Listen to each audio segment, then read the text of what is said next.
Hello, whoever is out there listening to us, welcome to yet another edition of Gendered Spaces.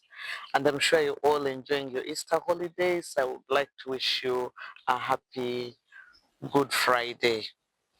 Today, I am going to be hosting a young man called Tugume Simon, who shares with us as he seeks career guidance on how to navigate this gendered species as he builds his career. He's a recent graduate of electrical engineering, and I'm excited to share with him insights on how to find your path. Of course, not forgetting to look at what it means to be male or female as we seek our career growth. Simon, you're most welcome. As you have said, I'm Togume Simon, recently graduated from Bara University, pursuing electrical engineering. Mm. Yes. What interested you in seeking me out to have a talk? Well, of recent, I've been watching most of your mentor videos, and I got interested in getting some career guidance as well. For me, that's quite exciting. Many times when people hear the word gender, the feeling that it's about women. But I am glad you got the message that gender is about women and men and how we struggle with these spaces, how we navigate these spaces, how we make decisions in life because of what gender we are. So for you to be my very, very first guest and being male, I think should help us break the stereotype. Yes, I would love to know how best I can integrate into this working profession. Well, Simon, the work life is interesting and sometimes quite significantly different from when we are students. When we are students, we are cushioned. Maybe you have parents or guardians taking care of your financial responsibilities, worrying about your housing. Maybe when you're at school, you're in a hostel. While when you're at home, are you at your parents' house or your guardian's home or your siblings' home? They buy the food, you need new clothing, you need data that many of you young people are interested in these days. So it can seem a bit deceptive, but that is that part of life. But many of us, our parents don't actually prepare us for post-graduation. Like they do all these things for you, and once you graduate, if you're lucky, it culminates into this big, massive celebration, and then they drop you. And then suddenly you see the other side of them, then they remind you how you're a grown-up person and you should take care of yourself. You should actually get out of their house. You should find your house. You should find your place. Some parents will even tell, especially male children, I am paying for you rent for the first 6 months or the first 1 year, sometimes even 1 month. Thereafter, you're on your own. But really, the idea is to quickly nurture you into adulthood. So as an adult, how do you take care of yourself? You need a source of income. Some people are lucky that they've grown up in families where they've taught you skills that can generate income. While a lot of us in Uganda, you're cushioned until after you've graduated, then just dropped. So sometimes we struggle with that as young graduates. But at the end of the day, how well have you prepared? So you see there are these social aspects that you must prepare for. Then we also have the professional aspects we must prepare for. So maybe let me start with the obvious social aspects. What are the expectations of a young man? Once you graduate, you'll get some pressures of when are you getting married. If they've never seen you with a girlfriend, your parents, your siblings, your friends, especially if your friends begin to marry, you might find for you always among the groomsmen. They'll ask Simon, for you, when are you bringing someone? But remember, to get married as a man in Uganda, we are still guided by those traditional cultural expectations. The woman you want to marry, which part of the country she's from. If she's from the West, I'm assuming you're from Western Uganda by your name. You people pay a lot of cattle. Do you have that cattle? Are you ready to marry? Maybe your parents will provide it. How about the other things? These days, weddings in Uganda are so expensive. Just the venue and decoration alone, people make it so massive. It's no longer a small private thing. If you're a very social person with a lot of friends, all your friends expect to be invited, and the friends' friends and their girlfriends and all those other attachments. So you find it becomes expensive. So the question is, how much resources do you have to start out a family? Maybe you have, maybe you don't. Some people are thrown into the deep end. Maybe you have someone you're seeing, and maybe a child is coming on the way. How do you deal with that? All those things need resources. And sometimes the guardians, the parents, the siblings who have been cushioning you, when you go to them and say, my girlfriend is expecting, they'll say, you man, how could you be responsible? You're on your own. So you find you quickly have to find a place, maybe an affordable place, but where do you get the money? Which now brings me to the expectations on males. Yes, you're expected to bear the financial burden. So possibly you have to pay rent, find an affordable place, you have to buy the food, you have to pay the bills. And if you have a young girl, woman, many times they're younger. Okay, she could be older, but we're hoping she's younger. So many times, if you have a partner you've brought to your house, you have to take care of them. Maybe you don't even know how to take care of them. Some women are very, very expensive. She will demand for so many things, regardless whether they have a source of income or not. For them, they know maybe every morning you get up and go somewhere to look for something, or you're a businessman around the town, or you actually have a job. She will want to do her hair. She, women, we want to do so many things. I want to do my nails. I want to do my hair. I need a new dress. There's this party.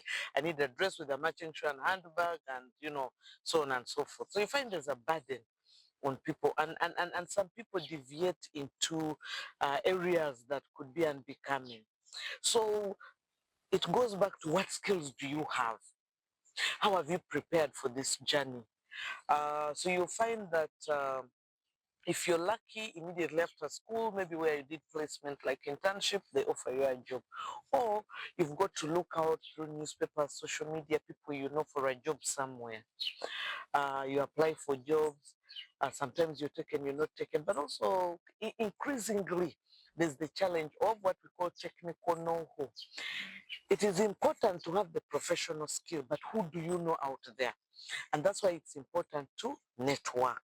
How do we network? As a student, I am hoping that you've been signing up to these different networks.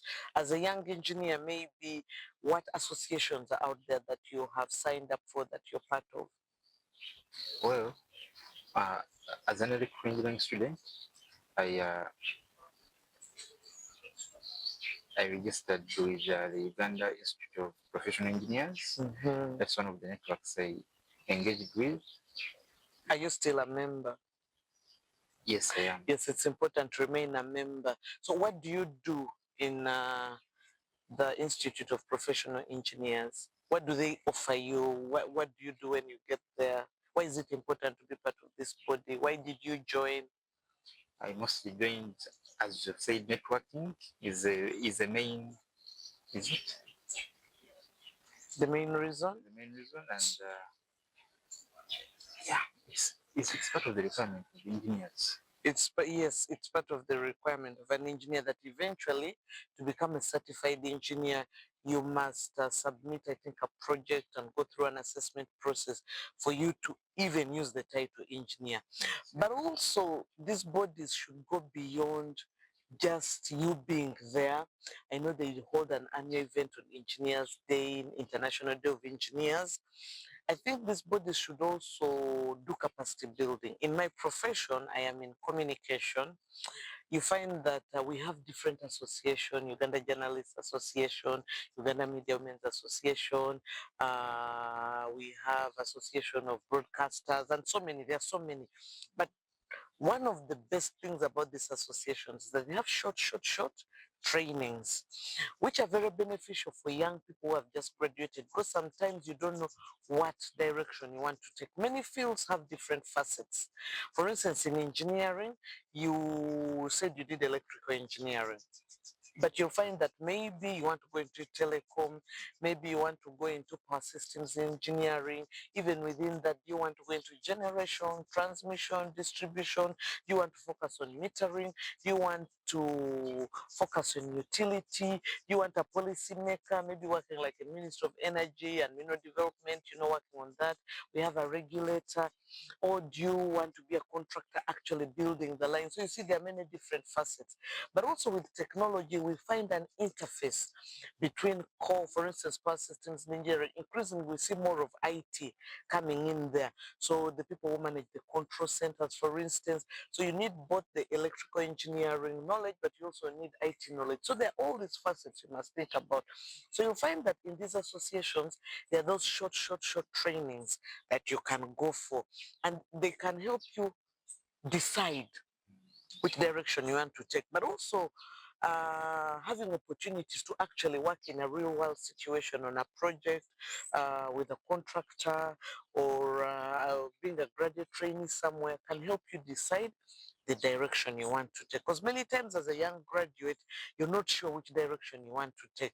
So you might find yourself interested in telecom engineering, but people will see a different skill, a different facet in you. So they might advise you that, well, I think you're very strong in what? In maybe renewable energy. So maybe you want to focus on courses around solar, or planning for renewable energy projects, how to integrate, but also engineering goes beyond the technical engineering thing. One thing I've learned working with engineers, that in a project you need different facets. As an engineer, do you know how to approach a community? Let's say you find a hotel like this and you decide this is where we want you've maybe done some research and there's a geothermal potential, there's a hot spring, and this is the best place where we have to drill.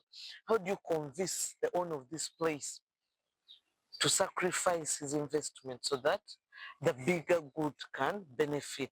So learning those stakeholder engagement, entry into a community, how to communicate, how to talk to people, how to explain the benefits, how to write reports. Many times as students, we think that, oh, I'll just go do this, put a switch, but you must write reports. They'll ask you for a weekly report, others ask for a monthly report. What did you do this week? What is your project? Objectives of the project, benefits. So even just knowing how to write a report, the impact and things like that, knowing how to budget, to plan annually and budget is also very important. So there are those skills as an engineer you'll find that you have to go into. So a lot of engineers go for masters in business administration, for instance, because those skills, or project management. Increasingly, you find engineers have to do project engineering. So sometimes these networks help you make those decisions. I even know, to be a certified engineer, you have to submit a project. So if you have no knowledge about project management, or you've never managed a project, you'll remain Simon Tugume forever. Even if locally we'll call you engineer, but professionally, you need that certification. So you need to get yourself into those environments that enable you to be part of a project, so that you undergo this process. But also sometimes there are scholarship opportunities that come about. So while it's important to master, to do a postgraduate, either diploma or master's, if you do it too early, sometimes you might even do what you don't need, just because there was a free opportunity.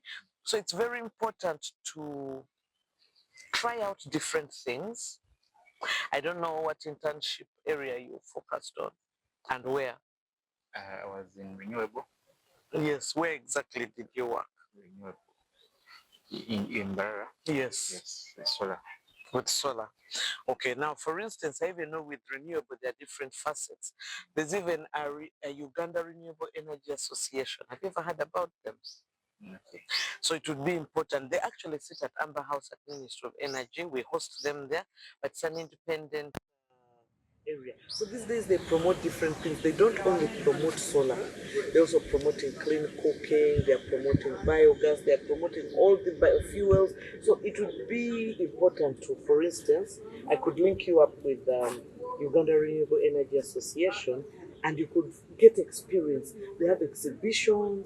We actually just come back from Kumi and Palisade District, where we had an exhibition of renewable energy, and just showing people different things you can do, energy efficiency, EPC, electric power cooking, pressure cooker, very fast, but at the same time they're efficient. So you could even go into energy efficiency as an area within electrical engineering. So we have people specializing in that, and even within that, the people specialize in commercial building, the people specialize in households. The ministry just launched the EV, electric vehicle charging station. It's a whole new area away from petroleum that we are now looking at as a potential source of energy. So maybe you could pass around on an aggregate at the Ministry of Energy and Mineral Development. We could introduce you to some of these people and see if there are opportunities of engaging with them. And for me, I call it enhancing and exploiting new different skills. And maybe it can also help you decide which direction you want to go to. But also, within that, there's another option. You could decide to be a businessman, but in engineering. What do I mean? You could go into import, export, even locally selling electronic products. Uganda is promoting Bubu. Buy Uganda, build Uganda. So we know people are setting up, for instance, factories that repair and assemble transformers, repair and assemble meters. The contractors are given work to install meters, prepayment meters at people's homes. But you could also be selling this product as a side business. So if I have the shop, there's a contract, a small contract, then you go into that. For instance, a lot of utilities and even government sometimes we do what we call pre-qualification of companies. So you can get pre-qualified. Sometimes we just want 5 meters. As a young businessman, an SME, small medium enterprise, can you provide uh, a small consignment very quickly? Can you have it installed? So sometimes we just have labor contracts. Where for you have the skill as an electrical engineer, we have our materials. We say we need this transformer installed over there. We need this 5 kilometers of low voltage network to be built or high voltage network. You know, if you have the skills, you can. Sometimes just basic things like wiring. For an engineer, it's basic.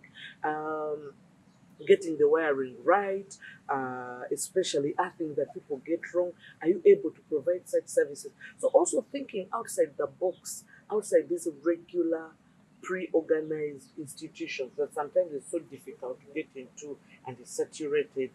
You can also just innovate and go into those different areas.